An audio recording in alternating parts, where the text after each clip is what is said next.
Welcome to the Women Lighthouse podcast, your friendly guide through all the ups and downs of life. We're here to remind you that every woman has the strength to take charge of her journey and make her dreams come true. Each week, we'll share heartwarming stories and helpful tips from amazing women who have faced their own challenges and come out stronger. Tune in, get inspired, and let's start this exciting journey towards achieving your dreams together. The Women Lighthouse, your guide to a brighter tomorrow. Hello ladies, you're welcome to today's episode of the Women Lighthouse podcast. It's great to have you tune in today. Today we're going to be exploring the topic self-care tips for 2025. Yeah, we're still fresh and new in 2025, and as we step into the year, we need to pay attention to ourselves as women. It's easy to get carried away taking care of every other person and not paying attention to yourself. Also, when it comes to self-care, you may actually be willing to pay attention to yourself. But today's episode is basically to show you how you can bring that willingness to reality and make it possible, so that at the end of the year, when you are reflecting, you can actually look back and see the things you were able to achieve for yourself with regards to your self-care. I've recorded an earlier episode on self-care where I talked about why self-care is important for women and why basically you need to pay attention to yourself. So, and also I mentioned some common excuses women tend to give when it comes to addressing self-care.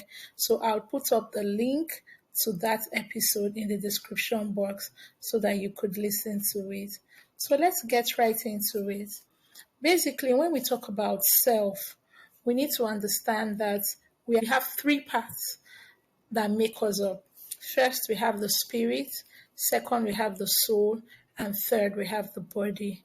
So basically, when we talk about your spirit, you can't see your spirit. You actually are a spirit, but you have a soul. Your soul is where you talk about your emotions, your judgments, your subconscious, your intellect.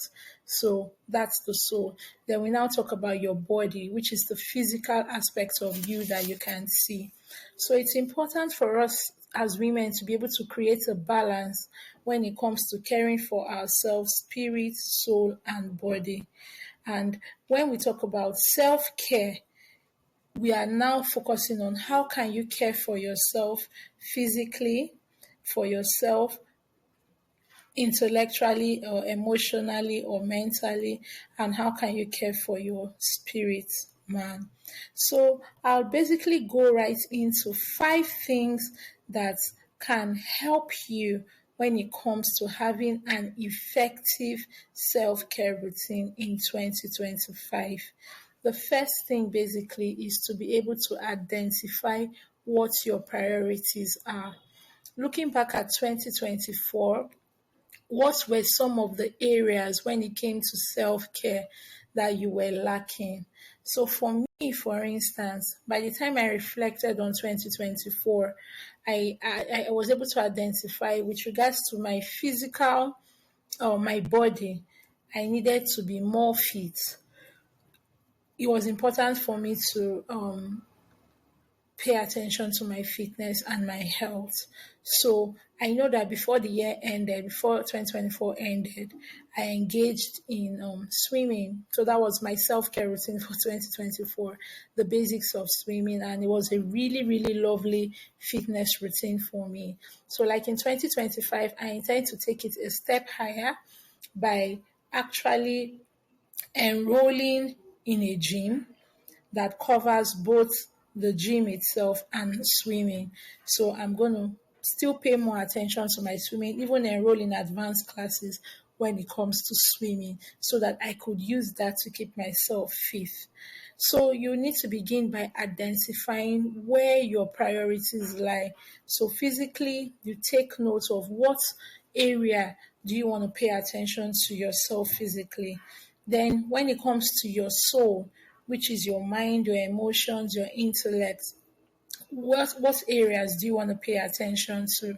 Like for me, I want to be able to live in the moment more. I know last year I was carried away with so much work, the demands of balancing work and school, the demands of family also.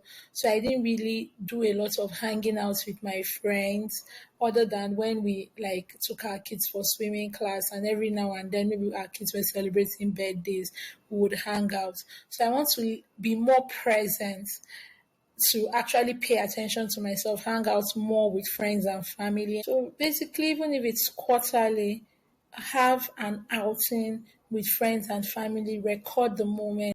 Also, the death of my dad made me see the importance of being more present when it comes to loved ones and family. So that's one way I want to also pay attention to my soul.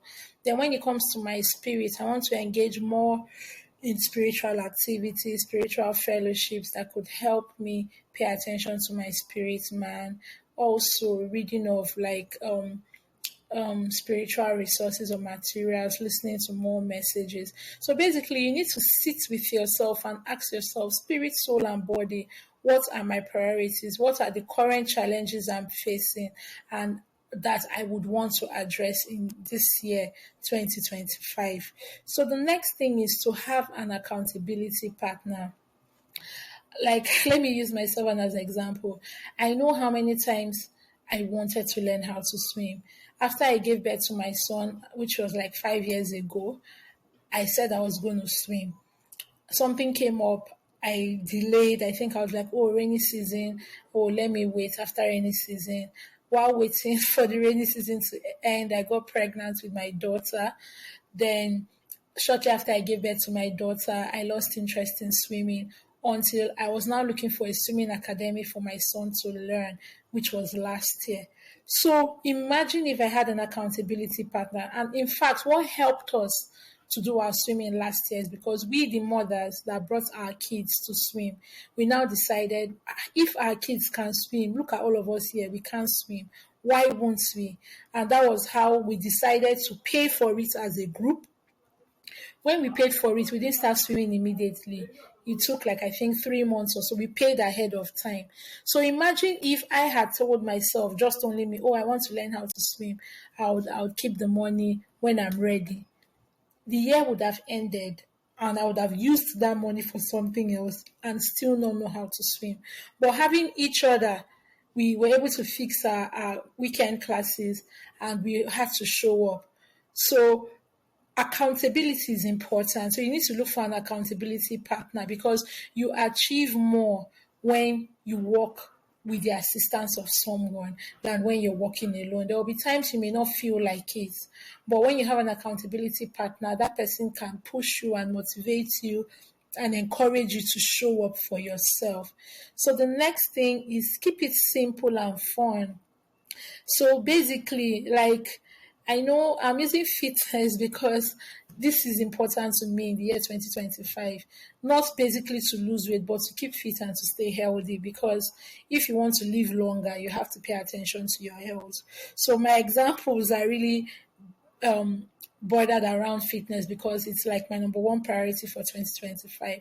So when we talk about keeping it simple, I know it can be a handful. I know how I've enrolled in, okay, I would say, oh, I'll follow this YouTube video where we're doing aerobics and all that. I'll start up, and after a while, I get tired, I'm not in the mood, and I leave it. But there was something I learned, something as simple as walking for me. It goes a long way. Just taking a walk, just keeping myself physically active and fun. I noticed that I love to swim. I would love to swim. So I learned to swim. And for every time I swim, I'm doing it for relaxation and I'm doing it for fitness. So you need to look for an activity both that is focused on developing yourself, spirit, soul, and body. Look for an activity that you enjoy and that is simple, and it's not something that would require too much from you to achieve. Do you understand? So it's really important. Keep it simple and keep it fun. Then the next thing is infuse your personality into it. What may work for one person may not work for you. So there's no one size fits all rule when it comes to self-care. So look at your personality. What works for you? What do you would you find easy doing to achieve your goal, and you go for it? So like for me, swimming is fun. Like I'm just like a really bubbly person. For me, I'm an extrovert. I love to go out. So if I'm going to do an activity that would help improve my mental health, or that would help improve my socialization or my emotions, it's going to have to involve people. You understand? For someone who is an introvert, going out on outings and all that may not really be enjoyable for the person, because that's not the person's personality. Self-care for that person when it comes to their mental health may just stay indoors and just relax, listen to cool music, or just play a game, or just sleep. So it depends on your personality. So just infuse your personality into it. And also the last tip is commit to it financially. For me, this works like magic. Once you put your money into something, even if you don't feel like doing it and you remember that you put money into this thing, trust me, that's enough motivation for you. So that's why you see people will always say, like if you want to, maybe for instance, you want to go for certification courses. If you enroll for a free course and if you enroll for a paid course, and you want to measure the completion rate of both of them, by the time you do your research, you'll find out that it's those that paid for that course that would finish faster, or that more people that engaged in a paid course would complete that course than those who engaged in a free course, because you've put your money into it. So even when you feel like giving up, you don't feel like continuing, when you remember how much you invested, you don't have a choice than to complete it. So commit to that self-care activity physically. Like for me, enrolling in a gym, by the time I put money and say for 3 months, I'm going to pay down payment for 3 months, even if I don't feel like going to the gym and I remember that my money is running, even if it's for 30 minutes, I will show up and I will go there. Same thing for me this year also. I want to engage in a lot of courses, like personal development courses with regards to my career and all that. So it's important that you invest financially in whatever self-care routine it is.